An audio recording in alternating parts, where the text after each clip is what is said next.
Hello guys, আসসালামু আলাইকুম। আপনারা সবাই কেমন আছেন? আপনাদের দোয়ায় এবং আল্লাহর অশেষ রহমতে আলহামদুলিল্লাহ আমি ভালো আছি। তো welcome back to my channel Rupanti diaries. তো এখানে দেখতে পাচ্ছেন চিংড়ি মাছ সুন্দর করে বেছে কেটে নেওয়া হয়েছে। তো এটাকে এখন কাঁচামরিচ আর পেঁয়াজের সাথে দিয়ে দিচ্ছি।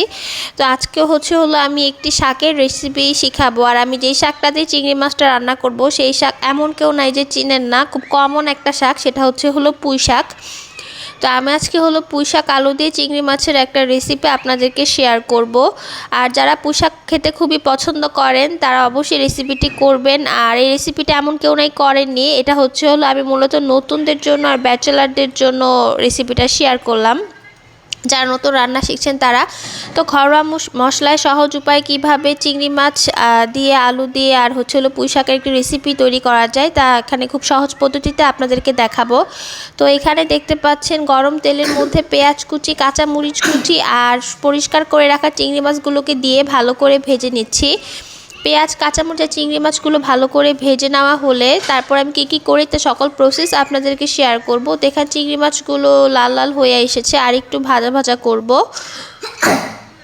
তো রান্নাটা খুবই সুস্বাদু হয়েছিল। আর আমার অনেক ধরনের শাকই পছন্দ, সব ধরনের মধ্যে একটি হলো পুঁই শাক, কারণ পুঁই শাকও আমার খুবই পছন্দ। আমি দুই একটা শাক ছাড়া মোটামুটি সব শাকই খুব পছন্দ করি। যেমন আমি তিতা পাট শাকটা খাই না, এটা ছাড়া আমি এমন কোনো শাক নেই যেটা আমার ভালো লাগে না। আমার শাক জিনিসটাই খুব ফেভারেট, আমার সবজি থেকে শাক বেশি পছন্দ। তো যাই হোক, এই যে দেখতে পাচ্ছেন, তো এখানে দেখতে পাচ্ছেন ভালো করে ভেজে নিচ্ছি, সুন্দর করে ভেজে নিচ্ছি। আর আপনারা অবশ্যই কুচু চিংড়ি দিয়ে তরকারিটা রান্না করে খাবেন, কারণ কুচু চিংড়ি দিয়ে এটা খেতে ভালো লাগে। আর আমার তরকারিটা কিন্তু ঝোল ঝোল হবে।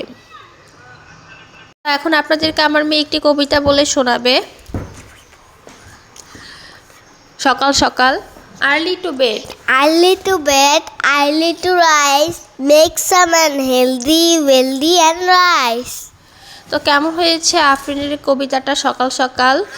তো খুব সুন্দর একটি কবিতা আপনাদেরকে আফরিন উপহার দিল। তো এখন ভালো করে ভেজে নেওয়া হয়েছে, দেখতে পাচ্ছেন পেঁয়াজ মরিচ সব ভাজা হয়ে গিয়েছে। তো আমি এখন এখানে তেল দিয়ে দিলাম, আমি এখন এখানে পরিমাণ মতো পানি দিয়ে দিলাম।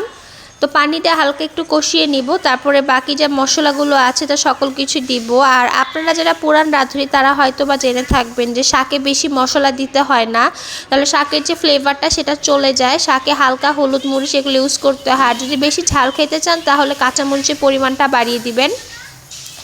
শাক যেহেতু আপনার কি বলবো আর কি, চুলাতে দেওয়ার পরে শাকটা কমে আসে, তাই আমি আগে হলুদ মরিচটা দিচ্ছি না, কারণ শাকটাকে আমি ভালো করে লাড়াচাড়া করে কমানোর পরে আমি বুঝতে পারবো যে কতটুকু হলুদ মরিচ দরকার। তো এখন শাকটাকে চিংড়ি মাছ, পেঁয়াজ আর সকল কিছু দিয়ে ভাপিয়ে নিচ্ছি। তো সাথেই থাকুন, কমার পরে আমি পরিমাণ মতো হলুদ মরিচ সকল কিছু অ্যাড করব। তো এইখানে দেখতে পাচ্ছেন আপনারা মরিচ গুঁড়া দিয়ে দিতেছি খুবই অল্প স্বল্প পরিমাণ।